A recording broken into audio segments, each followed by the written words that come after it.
Bonjour et bienvenue sur ce que Christ a fait pour moi, dévotion. La dévotion d'aujourd'hui s'intitule « Attention à l'égoïsme et au compromis ». Cette semaine où il y a quelques jours, j'ai recommencé à lire le livre de Daniel. Je trouve dans les premiers chapitres des enseignements, des textes ou des moments où Dieu parle, où Dieu met des choses dans mon cœur que j'aimerais partager avec vous. C'est une histoire que vous connaissez déjà. Et j'aimerais juste partager deux choses qui concernent Daniel et ses trois amis.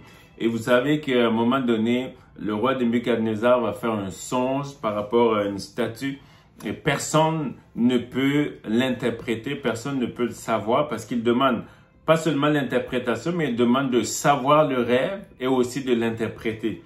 Et personne ne peut le faire. Et Daniel va voir celui qui a été ordonné d'exécuter les gens, de lui donner quelques jours pour aller prier et recevoir la parole de Dieu. La Bible dit comme ça dans Daniel 2, à partir du verset 17. Ensuite, Daniel alla dans sa maison et il instruisit de cette affaire Anania, Michaël et Azaria, ses compagnons, les engageant à implorer la miséricorde de Dieu des cieux, afin qu'on ne fît pas périr Daniel et ses compagnons, le reste des sages de Babylone. Il va voir ses amis, puis il dit, intercédez avec moi. Nous croyons que notre Dieu est capable de nous révéler le songe et aussi de l'interprétation, puis se mettre ensemble à prier, à chercher la face de Dieu. Et la Bible dit le verset 19, alors le secret fut révélé à Daniel dans une vision pendant la nuit et Daniel bénit le Dieu des cieux. Donc, ils sont à quatre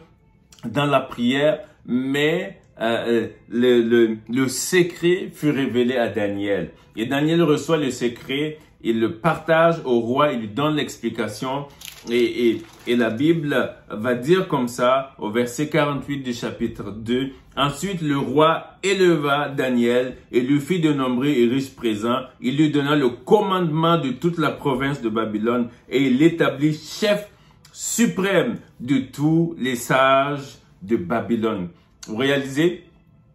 Daniel a été élevé, il a été béni, mais il ne reste pas là. Il pouvait juste dire, on a prié, le Seigneur m'a fait grâce. Il pouvait rester dans l'égoïsme ou l'égocentrisme. Mais Daniel va plus loin que ça parce qu'il réalise quelque chose, c'est que pour Dieu, quand tu es béni, les autres autour de toi aussi doivent être bénis. Et tu n'es pas appelé à juste être une bénédiction seulement de l'avoir pour toi, mais d'être une source de bénédiction. Et Daniel ne vit pas l'égoïsme. Daniel vit l'amour et la connaissance, la grâce de Dieu. Et plusieurs d'entre nous aujourd'hui auraient dit, merci Seigneur, vous avez prié, on a prié ensemble, c'est à moi que Dieu a révélé, j'ai eu les présents, gloire à Dieu. Mais le verset qui suit dans le verset 49 dit, Daniel pria le roi de remettre l'intendance de la province de Babylone à Shadrach, Meshach et Abed-Nego, et Daniel était à la cour du roi.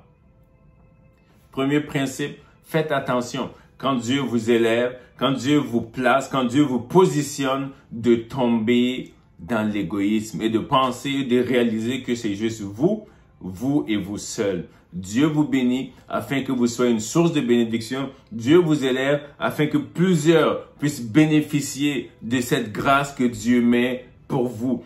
Et ça, c'était pour Daniel. Maintenant, pour les trois amis à qui Daniel a plaidé, qui ont aussi été élevés, ont reçu l'intendance du royaume, un test va venir.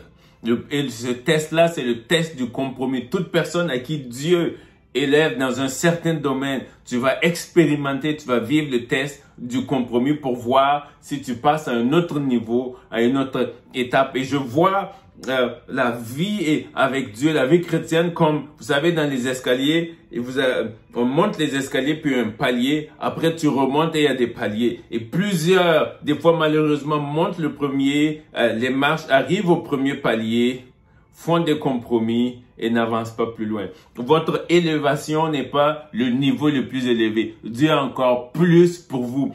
Et le verset, le chapitre qui suit, le chapitre 3, on va voir les 3 amis de Daniel qui vont être mis à l'épreuve. Vous avez été élevé à un autre niveau, on va tester votre fidélité, on va tester votre amour et votre foi par Dieu. Et le roi va élever une statue, il va demander à tout le monde de se prosterner devant cette statue-là. Et les 3 amis de Daniel, qui avaient le même cœur que Daniel, la fidélité à Dieu, ont refusé de se compromettre, quitte à être jetés dans la fournaise. Ils étaient prêts à mourir, ils étaient prêts à abandonner leur position parce qu'ils se réalisaient que leur vie ne dépendait pas de leur position, mais dépendait du Dieu seul et de sa parole. Et j'aimerais vous inviter ce soir. Plusieurs sont en train de dire, Seigneur, voilà des niveaux où je vais atteindre, que ce soit spirituellement, matériellement, financièrement, je vais atteindre certains niveaux. Et Dieu va commencer par petits paliers. Il va vous emmener à un niveau et voir dans votre cœur,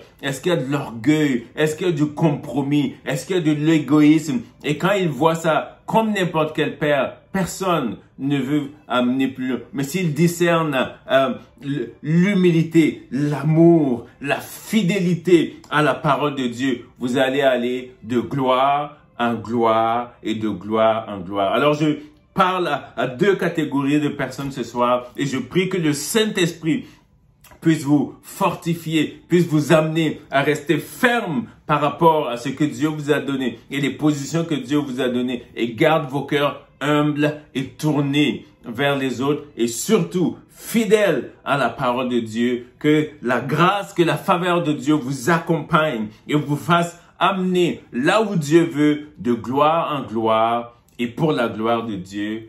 Amen, amen et amen. Soyez bénis.